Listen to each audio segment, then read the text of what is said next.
welcome back to another episode of The Jump. I'm back. This is my return episode. We're back. We're getting into the season. We're going to put in some really good content for y'all, so please stay tuned.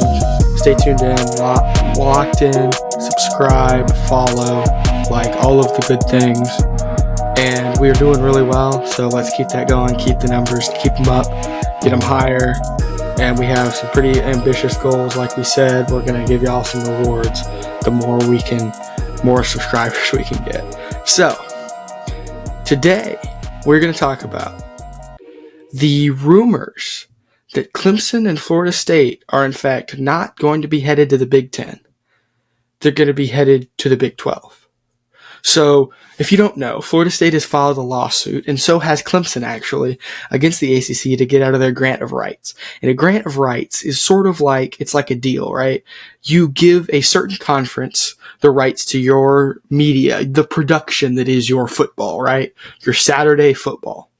And a lot of times things that go with that, like trademarks and maybe some access to practice film if they want to run that on a conference network or something like that. And this is what keeps teams in conferences because it's usually a deal. I think the ACC's with Florida State runs to like 2031 right now, so it's a nasty long contract.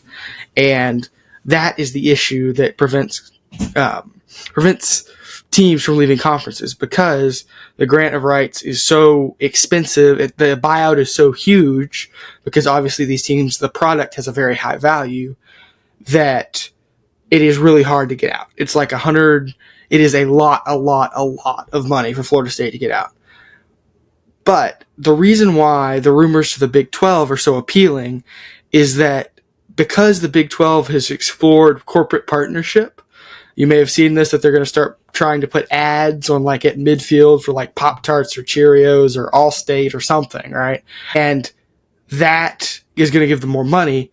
The rumor is that they're negotiating with the Big 12 because they might be able to essentially lend Florida State and Clemson enough money to buy out their grant of rights and get out of the conference, which would be huge and would probably set a whole new set of dominoes into motion in terms of how conference realignment is going to fall, because I don't believe it's over, and this is the next step in conference realignment. And that's what we're looking at here today on The Jump. So, let's dive into it. So I've listed some advantages of the Big 12 being good for both Clemson and Florida State in terms of them actually functionally getting out of the ACC. It is also good for them in that they would be the headline brands of that conference. You have Utah, you have Arizona, you have some other good brands in there. You got Oklahoma State. But other than that, there aren't really huge nationwide blue blood brands that exist in the Big 12 as it is right now. Clemson and Florida State are two, pretty much their blood is about as blue as it gets. So they would be the headline programs of that conference. The other advantage is that it also gives, most likely, this is not 100%, but it could give one of them a very good berth in the playoff. Because remember, conference champions get that first round bye. They get that nice cushy time to rest up, study potential opponents, and get ready to go. That would be a huge advantage, that being in the Big 12 over the Big 10 or SEC.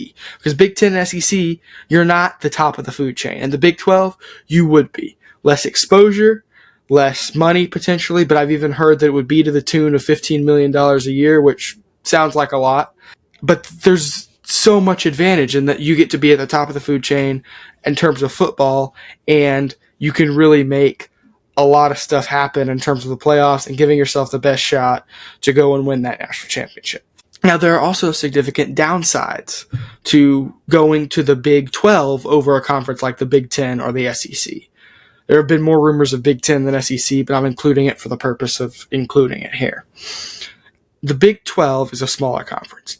It always will be. There is not the same kind of brand.